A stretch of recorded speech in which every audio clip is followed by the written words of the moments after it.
আসসালামু আলাইকুম। আজকের আবহাওয়ার সবচেয়ে গুরুত্বপূর্ণ ও লেটেস্ট আপডেট। রাত থেকে শুরু হয়েছে দেশ জুড়ে ভারী থেকে অতি ভারী বৃষ্টিপাত।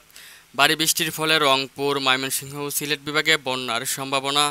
সমুদ্র বন্দরগুলোকে ৩ নম্বর সতর্ক সংকেত দেখিয়ে যেতে বলা হয়েছে। সেই সাথে মাছ ধরার নৌকা ও ট্রলারকে উপকূলের কাছাকাছি থাকতে বলা হয়েছে।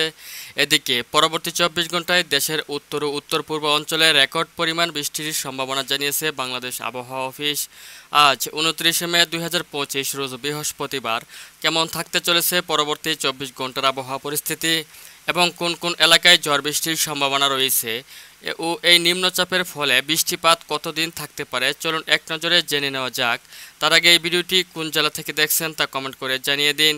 তো ভিউয়ার্স, এই মুহূর্তে আমি ইউরোপিয়ান রাডারের পূর্বাভাস মডেল উপগ্রহ চিত্রে রয়েছে। আর এই মুহূর্তে দেখতে পাচ্ছি যে সকাল থেকেই পুরো বাংলা জুড়ে বৃষ্টিপাত শুরু হয়ে গিয়েছে এবং সাথে ঘন্টায় বাতাসের গতিবেগ রয়েছে ৪০ থেকে ৬০ কিলোমিটার এবং বাংলাদেশের খুলনা, বরিশাল, চট্টগ্রাম, কুমিল্লা ও ঢাকা বিভাগের প্রত্যেকটি অঞ্চল জুড়েই সকাল থেকে আপনার হালকা মাঝারি বৃষ্টিপাত থেকে শুরু করে দক্ষিণ অঞ্চলের একাধিক অঞ্চলসমূহে মাঝারি থেকে তীব্র ঝড় বৃষ্টি সহ অতি ভারী বৃষ্টির সম্ভাবনা দেখা যাচ্ছে এবং এই মুহূর্তে রংপুর, রাজশাহী, ময়মনসিংহ, সিলেট বিভাগেরও একাধিক অঞ্চলে হালকা মাঝারি বৃষ্টিপাত চলমান রয়েছে। তাছাড়াও আপনার দক্ষিণবঙ্গেরও একাধিক জেলাগুলোতে সকাল থেকে হালকা মাঝারি বৃষ্টিপাত চলমান রয়েছে।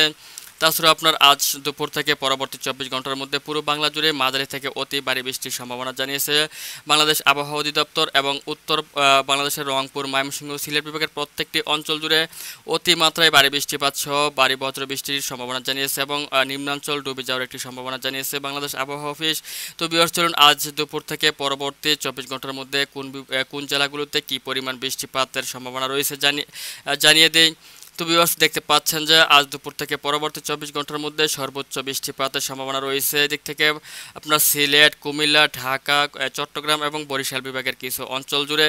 এর তাছাড়া আপনার রংপুর, রাজশাহী, তারপর হচ্ছে খুলনা, বরিশাল প্রত্যেকটি বিভাগেই মাঝারি থেকে অতিমাত্রায় ভারী বৃষ্টিপাতের সম্ভাবনা রয়েছে। তবে আপনার সর্বোচ্চ পরিমাণে বৃষ্টিপাত হতে পারে সিলেট বিভাগের প্রত্যেকটি জেলাগুলোতে। যেমন দেখতে পাচ্ছেন যে বিশম্বাপুর, ফেনারবাগ, ছাতকবাজার, জয়ন্তপুর, সিলেট, জগন্নাথপুর, বালাগঞ্জ, বানিয়াচং, মৌলভীবাজার, হবিগঞ্জ সহ প্রত্যেকটি অঞ্চলেই দেখতে পাচ্ছেন যে প্রায় ১৫০ মিলিমিটার পর্যন্ত বৃষ্টিপাত বর্ষিত হবে। একই সাথে আপনার ময়মনসিংহ, কিশোরগঞ্জ, এদিক থেকে কাপাসিয়া, নরসিংদী, ঢাকা প্রত্যেকটি অঞ্চলে ১০০ মিলিমিটারের উপর বৃষ্টিপাত রয়েছে আগামী ২৪ ঘন্টার মধ্যে। এছাড়াও আপনার এদিক থেকে সেনবাগ, কুমিল্লা, লাকসাম, মোহনী, তারপর হচ্ছে বেলুনিয়া, ফেনী, ছাগলনিয়া প্রত্যেকটি অঞ্চলেই ১০০ মিলিমিটার উপরে বৃষ্টিপাত বর্ষিত হতে পারে পরবর্তী ২৪ ঘন্টার মধ্যে। এবং চট্টগ্রাম বিভাগের ফটিকছড়ি উপজেলা, খাগড়াছড়ি, সাজেক, চট্টগ্রাম সহ প্রত্যেকটি জেলাগুলোতে দেখতে পাচ্ছেন যে ১০০ থেকে ১৫০ মিলিমিটার পর্যন্ত বৃষ্টিপাত রেকর্ড হতে পারে পরবর্তী ২৪ ঘন্টায়। অর্থাৎ আপনারা বুঝতে পাচ্ছেন যে কী পরিমাণ বৃষ্টিপাত বর্ষিত হবে আজ দুপুর থেকে পরবর্তী ২৪ ঘন্টার মধ্যে। একই সাথে খুলনা, বরিশাল, রাজশাহী, রংপুর সহ প্রত্যেকটি জেলাগুলোতে অতিমাত্রায় ভারী বৃষ্টিপাতের সম্ভাবনা রয়েছে। তো ভিউয়ার্স, এই ছিল এখনকার মতো আমার কাছে পাওয়া আজকের আবহাওয়ার সবচেয়ে গুরুত্বপূর্ণ এবং লেটেস্ট একটি আপডেট।